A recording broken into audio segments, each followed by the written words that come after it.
Tenho lido e ouvido muito sobre aceitar o próprio corpo, cabelo, estética, isso tem me incomodado bastante. Não tenho que aceitar nada, não preciso me desculpar e nem me sentir inferior, só preciso reconhecer quem sou e entender as transformações. Por que iria me prender às imagens da beleza imposta pelo padrão por anos a fio e negar quem sou, meu corpo, minhas transformações?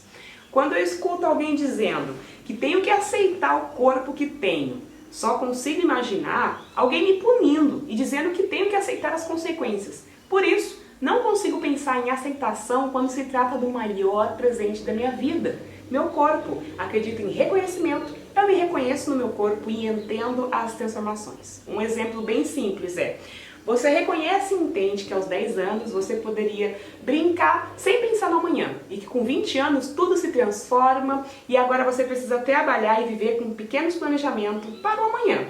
Então te pergunto, por que não reconhecer e entender as transformações quando o assunto é seu próprio corpo? Agora, sou mãe, me reconheço como mãe e entendo as transformações. E nada seria diferente se eu fosse mais baixa, mais alta, mais gorda ou mais magra. Tenho 1,81 m, peso 75 kg, tenho medidas que chegam muito perto do corpo padrão. Mas por um pequeno detalhe de pigmentação, né, eu nunca fui e nunca serei padrão. Olá galera, eu sou Sal Lebar, este é o canal Preta Pariu. Quando pensei em gravar esse vídeo, tudo pareceu meio confuso pra mim, né? Afinal, quando se trata de corpo, muitos me rotulam como padrão. E por mais louco que seja e contraditório, eu concordo, mas aí tu me pergunta, então por que raios tu vai gravar um vídeo sobre corpo? Porque posso compartilhar muito sobre como uma mulher negra reage, reconhece seu próprio corpo, onde o belo sempre foi um corpo branco, esguio e cabelo liso. Para explicar melhor, quero contar um pouco sobre a minha história. A imagem que tenho da minha infância, juventude, é de uma garota magrela, com pernas compridas para mais de metro, se escondendo atrás de roupas masculinas bem largas. Tenho lembranças bem vivas dessa época, aí quinta, sexta série, quando eu era a única menina com o corpo de menino. Eu não tinha uma curva sequer e isso me deixava terrivelmente triste. Daí junto o fato de não me sentir segura no meu corpo e ser a garota negra, sempre considerada a garota mais feia, e ouvir garotos dizendo que eu só servia mesmo para ser um quase menino, daí tu para imaginar a confusão que se formava. Então eu te pergunto, o que eu teria que aceitar? Lembro perfeitamente da minha mãe nessa época, ela deveria ter aí a idade que eu tenho agora. Lembro dela com aquele cabelo volumoso, cacheado, aquele corpão cheio de curvas e pensava: calma, Sara, se sua mãe é assim tão maravilhosa, você também vai ter um corpo assim quando for moça, né? E seguir esperando por esse corpo de Deus aí por alguns longos anos. Após, anos depois, né, quando os meus seios começaram a nascer, claro que a minha primeira reação foi como a maioria das meninas, vergonha master, né, eu escondia de tudo que era forma, mas quando eles alcançaram aí um tamanho de um pequeno mamão, não rolava mais camuflagem, né, então eu passei a assumir que tinha peitos. Lembro de um dia, com uns 14 anos mais ou menos, quando um dia parei na frente do espelho para avaliar o formato dos meus seios e entender por que isso ainda não parecia perfeito pra mim, sabe? Então um dia cheguei a uma conclusão que eles pareciam fake. Sim, fake. Eles não tinham a naturalidade que tinham os da minha mãe. Várias mulheres aqui devem já ter ouvido das suas mãe, vó, tias, né, que a gente não deveria deixar de usar sutiã, senão os peitos iriam cair e ficar horripilantes. Vou fazer um adendo aqui que esse será um assunto para um outro vídeo. Então, para mim, foi fácil descobrir o que fazer. Abandonei o sutiã e para ajudar o peito a chegar no lugar certo, eu pulava bastante durante o banho. Mas era uma confusão, gente, para não dizer um caos, porque, por um lado, eu me inspirava muito na minha mãe e esperava ansiosa pelo dia que eu me tornaria um mulherão feito ela. E do outro lado, eu a escutava lamentando o corpo que tinha, lamentando profundamente as marcas das gestações, lamentando não ter ficado mais alta como uma das suas irmãs, sempre fazendo comentários sobre como o próprio nariz ficaria lindo se ela pudesse fazer uma pequena cirurgia igual a Globeleza.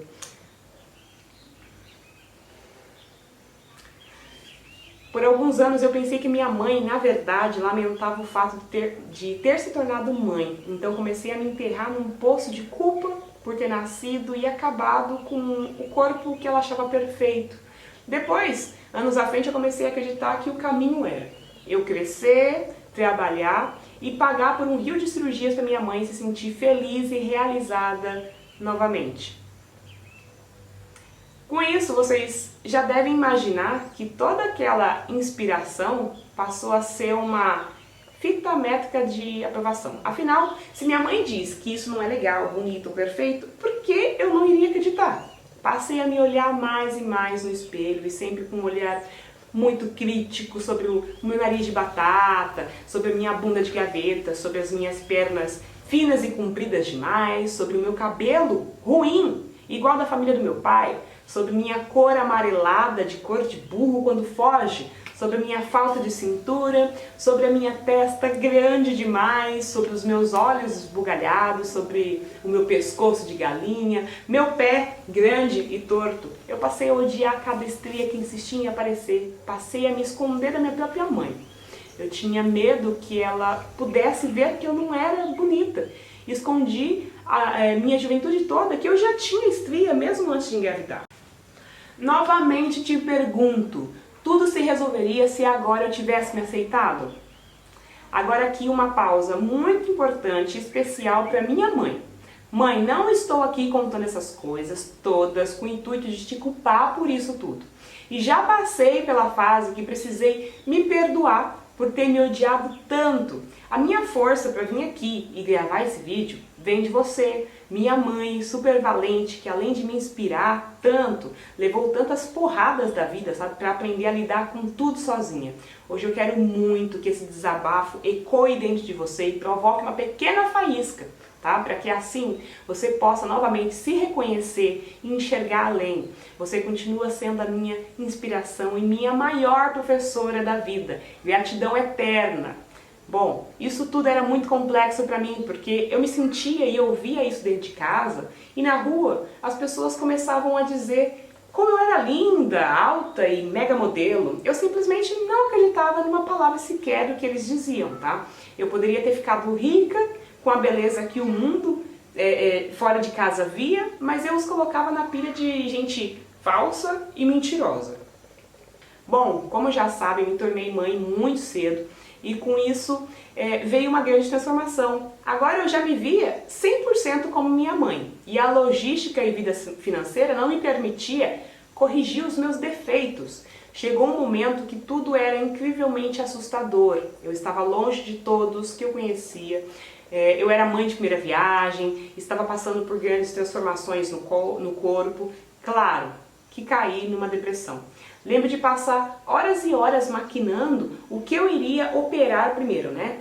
E eu já não tinha mais os seios inspirados na minha mãe, agora minha bunda havia ficado incrivelmente mole, minha barriga aumentada, meu quadril alargou, já não era mais o corpo perfeito para passarela, né? Resumindo, eu me via no espelho como um grande monte de lixo.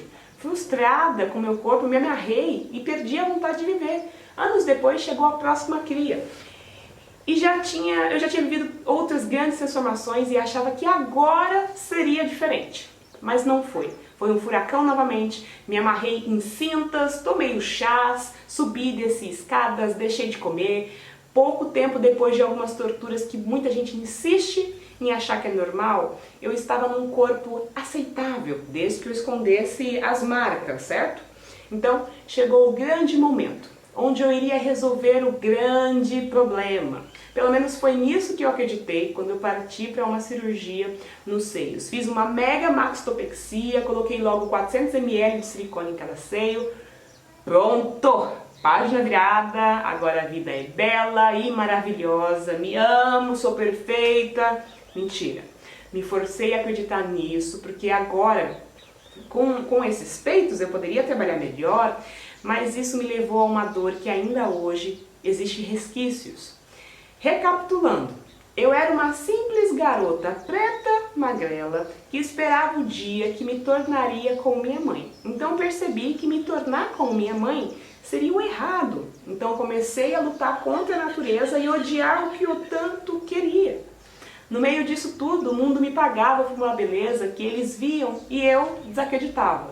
Anos depois me tornei minha mãe pra mim, sabe? E pro resto do mundo, a mulata gostosa. Eu vivia uma confusão dos infernos, me odiando e por causa do trabalho fingindo me amar.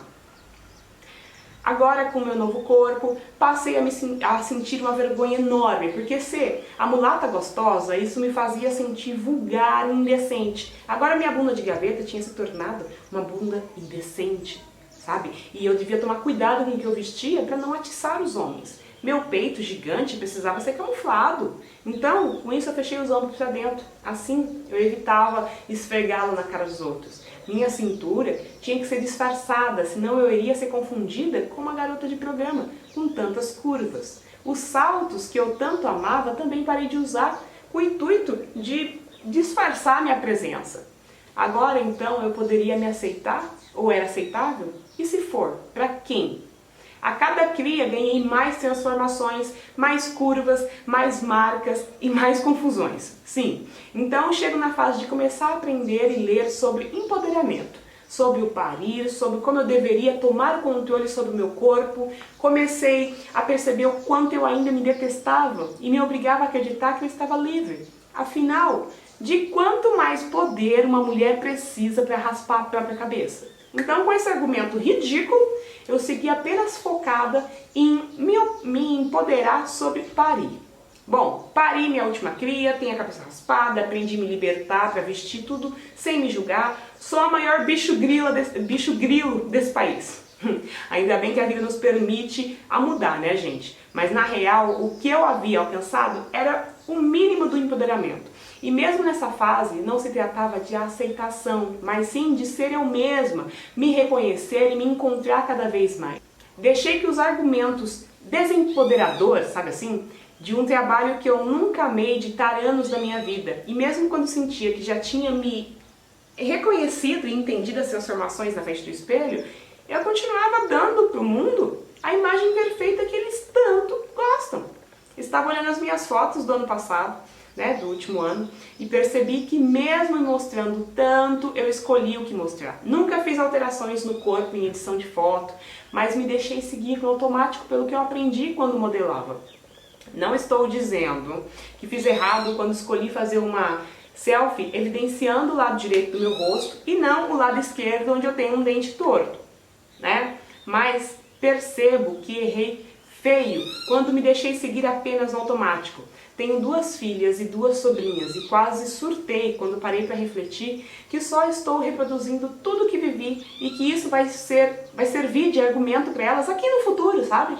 A Luísa Junqueira me fez mergulhar nessa reflexão desde outubro e me ajudou a iniciar um novo ciclo libertador na minha vida. Hoje em dia, minha tarefa diária é olhar para o meu peito e não me detestar por ter me colocado nessa situação. No passado eu fiz essa cirurgia estética, mal pensada, e agora eu tenho que refazer por saúde. Foram 4 anos lendo, debatendo comigo mesma na frente do espelho, tentando me reencontrar e reconhecer. Foram anos para eu, enfim, entender que não existe a perfeição. E quando digo isso, não estou falando apenas aqui do corpo físico. Estou falando de um todo, sabe? Não existe a mulher com empoderamento perfeito. Não existe mãe com criação com apego perfeita. Não existe vida perfeita. Não existe evolução sem dores, lamentos e excesso de passado. O que realmente existe e importa é seguir aberta para a evolução e lembrar todos os dias, que empoderamento não tem um final da linha, tá bom? Então, para encerrar, galera, refletindo tudo isso, percebo que meu caminho não era sobre aceitação e eu não preciso aceitar e nem ser aceitável para ninguém. Eu quero ser mais do que uma cópia de padrões alheios, sabe? Meu caminho é me reconhecer, me entender e viver bem comigo e com o meu corpo. É isso, galera. Espero que vocês tenham gostado. Vejo vocês no próximo vídeo. Feliz 2018 para todos!